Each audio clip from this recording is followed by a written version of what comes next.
आणि प्रसाद लाड साहेबांनी एक अत्यंत महत्वाचा विषय हा सभागृहासमोर मांडला, निदर्शनाला आणला। तत्कालीन काही पोलीस अधिकाऱ्यांनी त्यावेळचे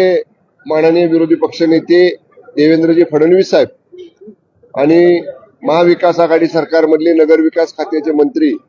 आदरणीय एकनाथजी शिंदे साहेब यांना काही खोट्या प्रकरणांमध्ये कसं गोवता येईल या संदर्भातला एक पेनड्राईव्ह, त्याची व्हिडिओ क्लिप, ऑडिओ क्लिप ही सभागृहामध्ये दाखवली आणि ती सभागृहाच्या माननीय सभापतींच्याकडे या ठिकाणी दिलेली आहे। या चर्चेमध्ये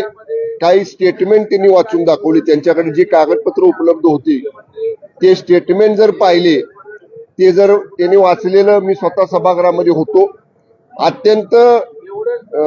अश्लील अशा पद्धतीच्या भाषेत एक वरिष्ठ अधिकारी बोलतानाचा जबाब त्या ठिकाणी आहे आणि फडणवीस साहेबांना आणि शिंदे साहेबांना त्याच्यामध्ये अडकवायचं आहे, गुंतवायचं आहे, अशा पद्धतीचं एक कट हा तिथं रचला जात होता असं त्या